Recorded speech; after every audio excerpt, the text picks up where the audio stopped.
O vento uivava lá fora, um lamento frio que parecia ecoar a angústia silenciosa dentro da pequena casa de madeira. A lâmpada pendurada no teto, única fonte de luz no cômodo, balançava suavemente, projetando sombras dançantes nas paredes. Elias estava sentado à mesa, as mãos calejadas entrelaçadas, os olhos fixos num ponto invisível no assoalho. Ele não comia, não falava, apenas existia ali, envolto num silêncio que pesava mais do que qualquer palavra. Sua esposa, Ana, observava-o da soleira da cozinha, o coração apertado. Ela conhecia aquele silêncio, um silêncio que não era de paz, mas de uma tempestade contida, prestes a explodir. E a tempestade daquela vez tinha um nome: Pedro, o filho que havia partido. Se você já sentiu a pontada afiada da ausência, a ferida aberta da partida inesperada de alguém que amava, talvez compreenda um fragmento da dor que consumia Elias e Ana. Aquela dor que não se cura com o tempo, apenas se transforma, ganha novas nuances, mas nunca desaparece. Ela se aloja nos cantos mais profundos da alma, como uma sombra persistente. Se essas histórias que tocam a alma e desvendam mistérios do coração te alcançam, considere se inscrever em nosso canal e ativar as notificações. Faziam 3 meses desde que Pedro, o filho único do casal, um jovem de 20 e poucos anos, cheio de vida e sonhos, virou as costas e se foi, sem uma palavra, sem um bilhete. Apenas o vazio deixado em seu quarto e a dor imensa no peito dos pais. Elias, um homem de poucas palavras, mas de sentimentos profundos, sentia-se traído. Como um pai poderia ser abandonado pelo próprio filho? O que havia feito de tão errado para merecer tal castigo? Ana, por sua vez, tentava preencher o vazio com lembranças, com a esperança teimosa de que Pedro, a qualquer momento, bateria à porta. Mas os dias se arrastavam, transformando-se em semanas e depois em meses, e a porta permanecia fechada, assim como o coração de Elias. A rotina da casa, antes preenchida com a algazarra de Pedro, com suas músicas altas e risadas contagiantes, agora era um deserto. O café da manhã, antes um momento de partilha, virou um ritual solitário. O jantar, que antes reunia a família em torno da mesa, agora era consumido em silêncio, cada um perdido em seus próprios pensamentos. Elias, que sempre foi o pilar da família, o homem forte e inabalável, parecia encolher a cada dia. Seus ombros, antes largos e firmes, agora curvavam-se sob o peso de uma tristeza que ele não conseguia nomear. Ele se recusava a falar sobre Pedro, a pronunciar seu nome. Era como se, ao ignorar a ausência, ele pudesse de alguma forma diminuir a dor. Mas a dor, como um predador faminto, não se deixava enganar. Ela espreitava, paciente, esperando o momento certo para atacar. Ana, na sua dor silenciosa, tentava entender. Ela revisitava cada conversa, cada gesto, cada olhar trocado com Pedro nos dias que antecederam sua partida. Teria ela perdido algum sinal? Algum pedido de socorro disfarçado em um sorriso? A culpa, essa companheira incansável da dor, sussurrava em seus ouvidos, acusando-a de negligência, de cegueira. Ela se lembrava do último dia em que viu Pedro. Ele estava diferente. Um brilho estranho nos olhos, uma agitação incomum. Ela perguntou se algo estava errado, mas ele apenas sorriu. Um sorriso que agora parecia forçado, e disse que estava tudo bem. Uma mentira que se revelou cruelmente verdadeira. A comunidade, pequena e unida, sentia a ausência de Pedro. Os vizinhos, amigos de longa data da família, ofereciam palavras de consolo, olhares de compaixão. Mas Elias, em sua reclusão autoimposta, afastava a todos. Ele não queria piedade, não queria conselhos. Queria apenas entender. Queria uma explicação para o abandono. A cada dia que passava, a mágoa crescia, transformando-se em um ressentimento profundo, uma barreira invisível entre ele e o mundo. Ana, por outro lado, buscava conforto na fé. Ela frequentava a pequena igreja do vilarejo, rezava, acendia velas. Mas até mesmo a fé parecia vacilar diante de uma dor tão avassaladora. Uma tarde, enquanto Ana arrumava o quarto de Pedro, um ato que se tornara um ritual doloroso, ela encontrou algo escondido debaixo do colchão. Uma caixa de madeira velha, esquecida há anos. Dentro dela, em meio a fotos antigas e pequenos tesouros da infância de Pedro, havia uma pilha de cartas. Cartas escritas à mão, envelopes sem selo, nunca enviadas. O coração de Ana acelerou. Seria essa a chave para o mistério? A verdade por trás do abandono? Hesitante, ela pegou a primeira carta. O papel amarelado, a caligrafia de Pedro, um misto de emoção e apreensão. Ali, naquelas páginas, poderia estar a resposta que tanto procuravam. Ela começou a ler, as palavras de Pedro saltando das páginas, como fantasmas de um passado recente. A primeira carta era endereçada a Elias. Pedro falava de seus sonhos, de sua paixão pela música, algo que Elias nunca havia realmente apoiado. Ele se sentia incompreendido, sufocado pelas expectativas do pai. Pai, eu sei que você quer o melhor para mim, mas o seu melhor não é o meu. Eu preciso seguir meu próprio caminho, mesmo que isso signifique decepcioná-lo. As palavras eram um golpe no peito de Ana. Ela sempre soube do atrito entre pai e filho, da dificuldade de Elias em aceitar a vocação artística de Pedro, um contraste com a vida pragmática e trabalhadora que ele tanto prezava. As cartas seguintes revelavam um Pedro em conflito. Ele expressava o peso da responsabilidade de ser o filho único, o herdeiro de todas as esperanças e frustrações de Elias. Ele se sentia um fracasso por não querer seguir os passos do pai, por não ter o mesmo entusiasmo pela terra, pela lavoura. Eu amo você, pai, mas não consigo ser quem você quer que eu seja. Eu não sou você.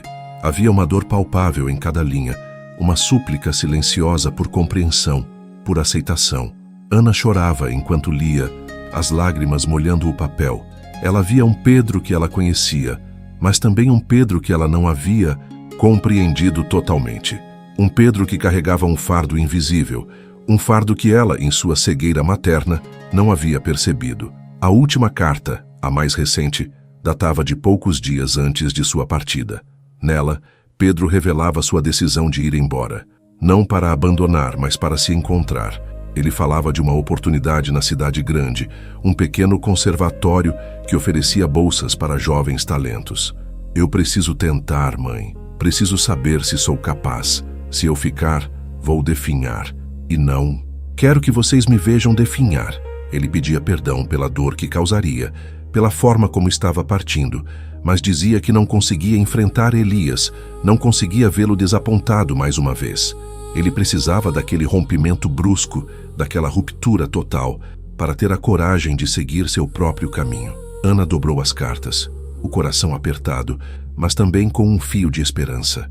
A verdade era mais complexa do que ela imaginava. Não era abandono puro e simples, mas uma busca desesperada, por identidade, por um lugar no mundo onde pudesse ser ele mesmo. Ela sabia que precisava mostrar aquelas cartas a Elias, sabia que seria difícil, que o orgulho dele seria ferido, mas era a única chance de curar a ferida aberta entre pai e filho. Naquela noite, o silêncio à mesa era ainda mais pesado. Ana, com as cartas na mão, respirou fundo. Elias, ela começou, a voz trêmula. Eu encontrei algo. Elias levantou os olhos, a expressão vazia. Ana estendeu as cartas. São do Pedro. O nome, pronunciado após tanto tempo, ecoou no ar. Elias hesitou. Depois pegou as cartas, as mãos rígidas. Ele começou a ler, o rosto impassível, mas Ana podia ver a tensão em seus ombros, a contração em sua mandíbula. À medida que lia, a expressão de Elias mudava. A raiva começou a dar lugar à surpresa, depois à tristeza, e finalmente a uma dor que parecia perfurar sua armadura. Ele via o desespero de Pedro, o amor que o filho sentia por ele, apesar do distanciamento. Via a luta interna, a busca por algo que ele, Elias, não havia conseguido oferecer. As palavras de Pedro, cruas e honestas, eram um espelho que refletia suas próprias falhas, sua própria rigidez. Ele terminou de ler, as cartas amassadas em suas mãos. O silêncio voltou, mas era um silêncio diferente agora. Não era o silêncio da raiva, mas o da reflexão, da compreensão dolorosa. Ele se sentia assim. Elias sussurrou, a voz embargada.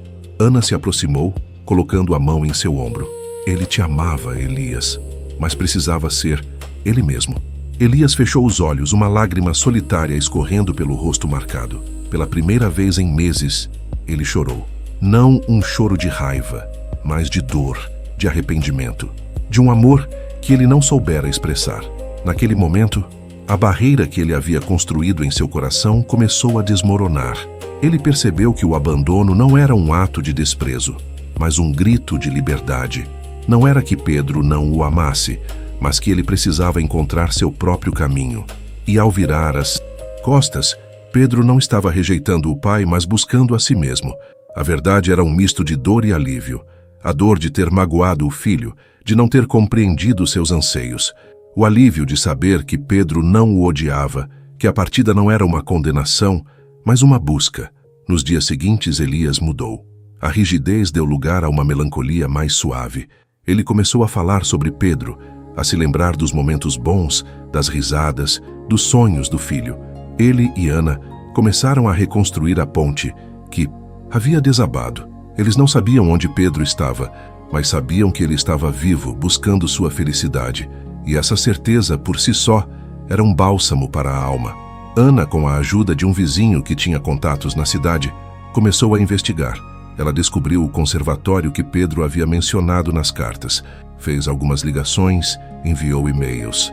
A esperança, antes um pequeno fio, começou a se fortalecer, até que uma tarde o telefone tocou. Era o conservatório. Pedro estava lá. Havia conseguido a bolsa. Estava bem e estava com saudades. A voz de Ana tremeu ao contar a Elias. Ele ficou em silêncio por um longo momento. Depois um sorriso fraco surgiu em seus lábios. Ele conseguiu, ele disse, quase para si mesmo. Ele conseguiu. A notícia foi um alívio imenso. A tensão que havia dominado a casa por meses finalmente se dissipou. A dor ainda estava lá, mas agora era uma dor com esperança, uma dor que podia ser curada. Dias depois, uma carta chegou. Não era de Pedro, mas dos professores do conservatório. Eles haviam percebido o talento do jovem e queriam que os pais soubessem do seu progresso. Anexado à carta, havia um convite para uma apresentação de final de ano, um recital de música. Elias e Ana se olharam. A decisão era clara. A viagem até a cidade grande foi longa e silenciosa. Elias, no banco do passageiro, observava a paisagem passar, o coração batendo forte. Ele não sabia o que esperar. Como Pedro o receberia? Haveria perdão para sua incompreensão? Ana, ao seu lado, segurava sua mão, oferecendo um apoio silencioso. Chegaram ao conservatório, um edifício imponente e antigo, cheio de vida. O auditório estava lotado. Eles se sentaram nas últimas fileiras, tentando passar despercebidos. O recital começou. Vários alunos se apresentaram, cada um com seu talento, até que o nome de Pedro foi anunciado. Elias sentiu um frio na barriga. Pedro subiu ao palco, um violão nas mãos. Ele parecia mais maduro, mais confiante. Seus olhos varreram a plateia e, por um instante, o olhar dele encontrou o de Elias. Um choque de emoções. Pedro sorriu, um sorriso genuíno, e Elias sentiu as lágrimas novamente em seus olhos. Pedro começou a tocar. A música era linda, melancólica e cheia de alma. Era uma canção que ele havia composto. Uma ode à liberdade, a busca pela identidade, a complexidade do amor. Elias ouvia, cada nota ressoando em seu peito. Ele via o filho ali, no palco, expressando-se de uma forma que ele nunca havia permitido. Ele via o talento, a paixão, a essência de Pedro. E pela primeira vez ele se sentiu orgulhoso. Orgulhoso não do que Pedro poderia ser, mas do que ele era. No final da apresentação, Pedro recebeu uma ovação de pé. Ele desceu do palco e seus olhos novamente buscaram os pais. Ele caminhou em direção a eles, um misto de apreensão e felicidade em seu rosto. Quando ele se aproximou, Elias se levantou. Por um momento, pai e filho se olharam. O silêncio preenchido por anos de incompreensão, de dor, de amor não dito. Então, Elias abriu os braços. Pedro correu para ele, e os dois se abraçaram forte. Um abraço que selava não apenas a reconciliação, mas a compreensão. Ana se juntou a eles, e a família, finalmente, estava completa novamente. A dor do abandono se transformou na alegria do reencontro, na certeza de que o amor, mesmo quando testado, sempre encontra um caminho. Aquele dia em que ele virou as costas não foi o fim, mas o começo de uma nova história. Uma história de perdão, aceitação e, acima de tudo, de amor incondicional.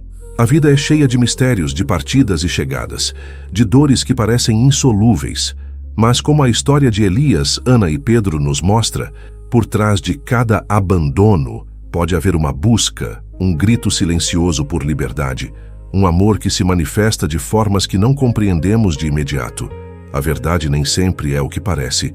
É preciso ir além da superfície, investigar, sentir, para desvendar os segredos do coração humano.